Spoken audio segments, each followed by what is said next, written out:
दारू ड्रग्स पर जिग्नेश मेवानी की सीधी चोट, क्या होगी खुली बहस। आदाब, मुस्लिम ऑफ गुजरात ये यूट्यूब चैनल पर आप सभी का स्वागत है।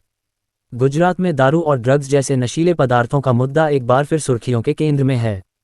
कांग्रेस के फायर ब्रांड विधायक जिग्नेश मेवानी ने इस संवेदनशील विषय पर खुलकर आवाज उठाई है और अपने तीखे सवालों से राज्य की सियासत में हलचल मचा दी है। मेवानी ने अपने बयान में साफ तौर पर राज्य के डिप्टी सीएम और होम मिनिस्टर हर्ष संघवी को कटघरे में खड़ा किया है। उनका कहना है कि जब गुजरात जैसे ड्राई स्टेट में शराब खुलेआम बिक रही हो और ड्रग्स के सौदागर पकड़ में ना आते हों, तब सत्ता को जनता के सामने जवाबदेह होना ही चाहिए। इधर हर्ष संघवी ने अपने सोशल मीडिया वीडियो के जरिए कांग्रेस पर सवालों की बौछार की है। वे ये कहते दिखाई देते हैं कि विपक्ष सिर्फ आरोप लगाता है, कोई समाधान नहीं बताता। आगे देखिए हर्ष संघवी का वीडियो। लेकिन जनता के बीच एक और माहौल बन रहा है। सवाल पूछना हो तो खुले मंच पर पूछो। लोगों की मांग है कि होम मिनिस्टर हर्ष संघवी खुले मंच पर बहस करें और सामने हों। एमएलए जिग्नेश मेवानी, एमएलए अनंत पटेल, पूर्व MLA Gyasuddin Sheikh, MLA Gopal Italia, MLA Chaitar Vasava, जिससे पूरी जनता के सामने ये साफ हो सके कि गुजरात में नशे का सच कितना गहरा और चिंताजनक है।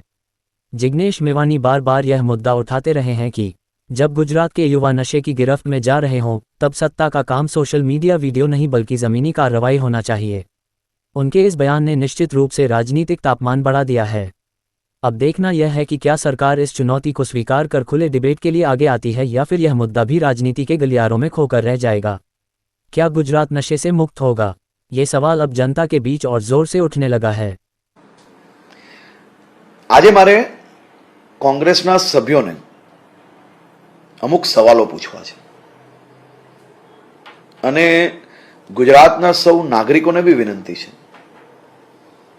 કે અગર કોઈ કોંગ્રેસના ધારાસભ્યો આપને મળે તો આપ જરૂરથી આ પ્રશ્ન એમને બી પૂછજો।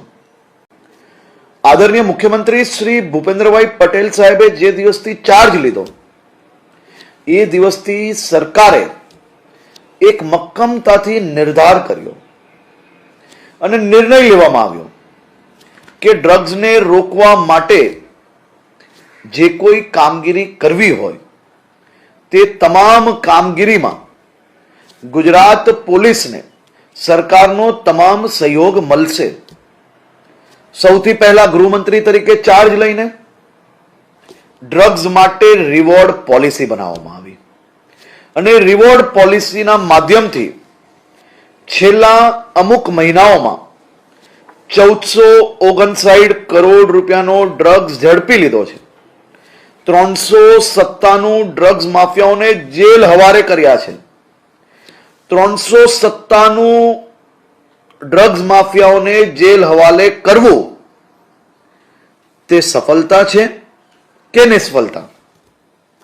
ડ્રગ્સના દૂષણને નાથવા માટે ગુજરાત પોલીસ રાત દિવસ મહેનત કરી રહી છે, સતત સફળતા મળી રહી છે। આવા ગુજરાતના જાંબાજ પોલીસ જવાનોનો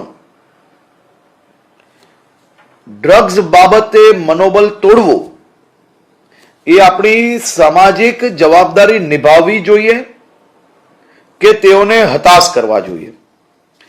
ડ્રગ્સ સામેની આ લડાઈ જોરશોરથી ચાલી રહી છે।